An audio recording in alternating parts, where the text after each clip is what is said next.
There you go. I've been in here in the studio here in El Segundo shooting some new brake parts that are going to go on the Green Hornet for a road trip coming up where we're going to Zip Tie Drags in Tucson, Arizona next week.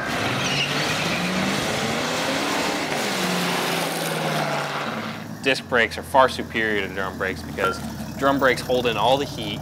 They don't cool off at all, so you get a lot of brake fade, especially when you're like going downhill using drum brakes. It can get real sketchy real fast. What's up, John? Hey, Jacob, how are you? All right, so this one box here is from Scarebird, so I'm assuming it'll have all the bracketry.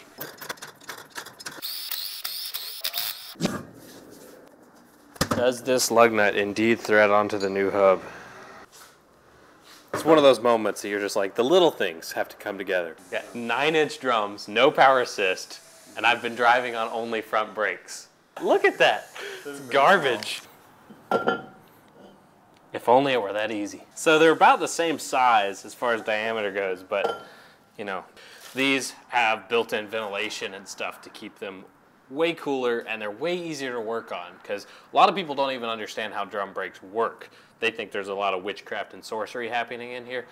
Another thing about drum brakes that has always annoyed me is that they stay so dirty because none of the brake dust can go anywhere. So now that we've got the drum off of the assembly, we can pull the backing plate with the shoes, the wheel cylinder, the springs, and everything still attached to it. So this will all come off in one piece if we just disconnect the brake line and take off the 4 bolts holding the backing plate on. We're at the point of putting parts back on already. It's been pretty easy so far. The car has probably only been working for 20 minutes. All right, now's the point where I probably need to read the instructions. So we're at step 3, where we place their adapter plate over the spindle with the caliper bolt, retaining nut welds facing inward. This is the piece that makes everything work. This is the adapting bracket for the caliper to the rotor. Now we have to mount the caliper on to make sure it clears. All right, so the right side caliper had the bleeder valve on the wrong side, so I'm putting the left side caliper on the right side to see if that clears. Yeah, I don't see any interference issues at all. In order to avoid having to make custom hoses, Scarebird recommends using these hoses off of a Cadillac Eldorado. And the only thing you don't need is this metal bracket. All right, so you saw what we did there. We just cut about 80% of the way through this little metal bracket and then bent it out of the way and pulled the hose out. If you've never worked on a car and worked with wheel bearings, you might not know that you're gonna have to pack the bearing before you put it in. And if you don't have one of those fancy tools, you can use your hand and literally put the grease in the palm of your hand, pack the grease into the bearing. This is one of those moments where you can't care about getting dirty. So what we have left to do is to put the hub on the spindle with their provided spacer, and then put the rotor on, and then put the caliper back on, and make sure everything jives together. Boom, done with one side. How nice that looks compared to the drum brake that used to be there. The cruise from here at Irwindale, California to Tucson, Arizona is 500 miles. Hanging out, having fun. Steve Dulcich under the tent there. Of course, Mike Finnegan is here. And we got to do all that all in one day. And when you're with a group like Roadkill, that's probably going to take like 14 hours because all the cars break. We got to stop and fix things.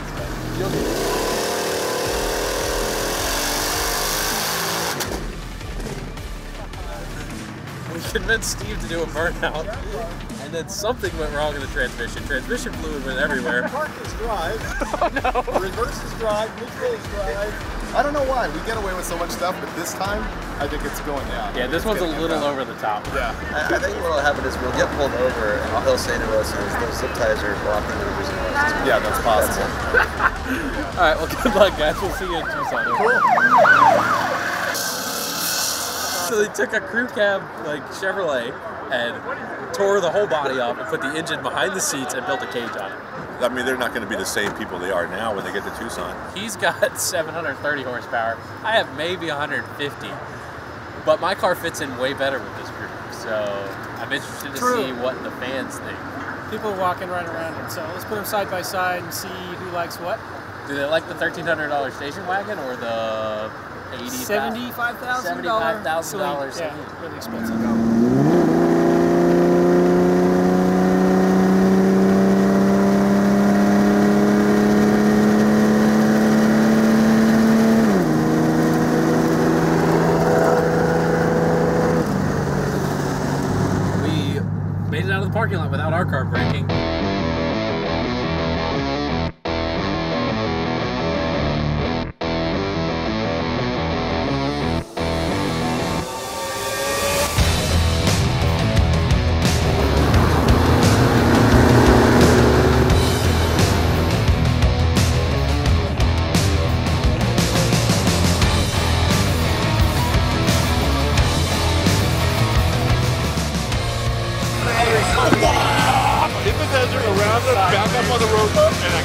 slammed on the brakes.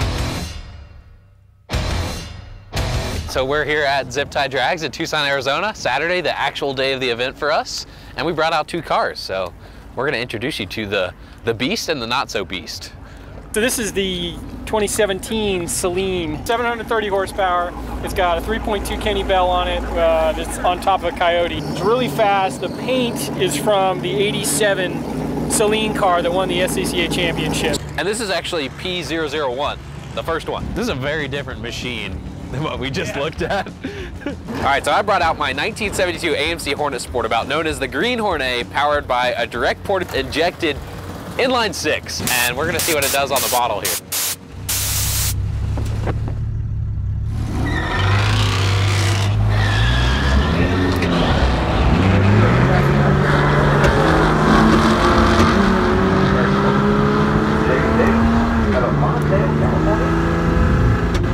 One run. I don't think I'm even going to try to race anymore. That was bad.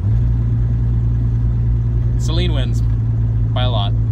All right, well, hope you enjoyed the show. What should we do? Please like, comment, and share this video, and be sure to tune in next month for the next episode. Bye.